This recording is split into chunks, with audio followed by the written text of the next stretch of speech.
Stock మార్కెట్లు స్వల్ప లాభాలతో ముగిశాయి. ఒక దశలో సెన్సెక్స్, నిఫ్టీ భారీ లాభాల్లోకి దూసుకెళ్లాయి. కానీ మధ్యాహ్నం తర్వాత ఇరాన్ ఇజ్రాయెల్ యుద్ధంపై సందిగ్ధత నెలకొనడంతో మార్కెట్లు మళ్లీ పడిపోయాయి. చివరకు మళ్లీ తేరుకుని స్వల్ప లాభాలతో ముగిశాయి. సెన్సెక్స్ 158 పాయింట్ల లాభంతో 82,055 వద్ద ముగిసింది. నిఫ్టీ 72 పాయింట్ల లాభంతో 25,044 వద్ద క్లోజ్ అయింది.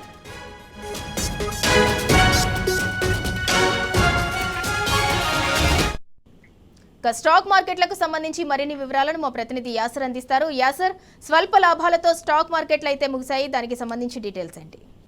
హిందూరా స్టాక్ మార్కెట్లు ఇవాళ స్వల్ప లాభాలతో ముగిశాయి.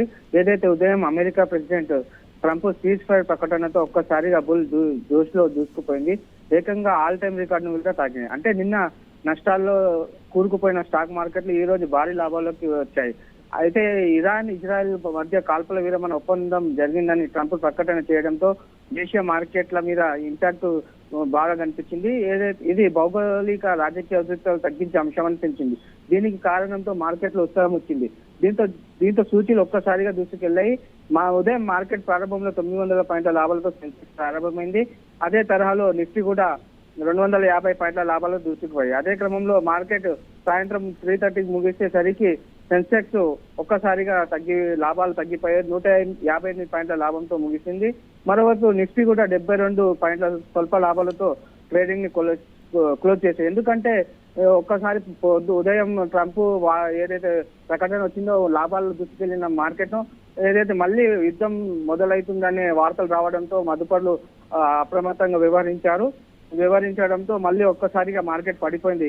ఇక మార్కెట్ లాభాల్లో చూసుకున్నట్లయితే అదాని పోర్ట్ కావచ్చు, Shriram, Kotak, Mahindra, Tata steel, doctor Reddy's, SBI life insurance, Bajaj finance వంటివి ఇవాళ లాభాలు ఉన్నాయి.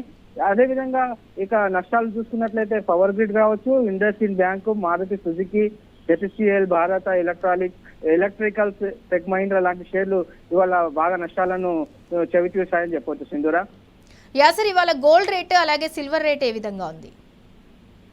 అంటే ఇవాళ యుద్ధ నేపథ్యంలో గోల్డ్, సిల్వర్ రేటు ఇవాళ కొద్దిగా తగ్గినట్లు చెప్పవచ్చు. ఎందుకంటే యుద్ధం నేపథ్యంలో ఇన్వెస్టర్లు గోల్డ్ పై దృష్టి సారించారు. మరోవైపు మరి ముఖ్యంగా చెప్పాలంటే మార్కెట్ ఇవాళ గోల్డ్ మార్కెట్ భారీగా తగ్గిందని చెప్పొచ్చు కూడా. Sindhura, right, thank you Acer. స్వల్ప లాభాలతో స్టాక్ మార్కెట్లు అయితే ట్రేడ్ అయ్యాయి. ఒక దశలో భారీ లాభాల్లో సెన్సెక్స్, నిఫ్టీ ట్రేడ్ అయ్యాయి. బట్ ఇరాన్ ఇజ్రాయెల్ యుద్ధం సందిగ్ధతపై మధ్యాహ్నం తర్వాత ఒక్కసారిగా స్టాక్ మార్కెట్లు అయితే పడిపోయాయి. చివరకు స్వల్ప లాభాలతో అయితే స్టాక్ మార్కెట్లు అయితే క్లోజ్ అయ్యాయి.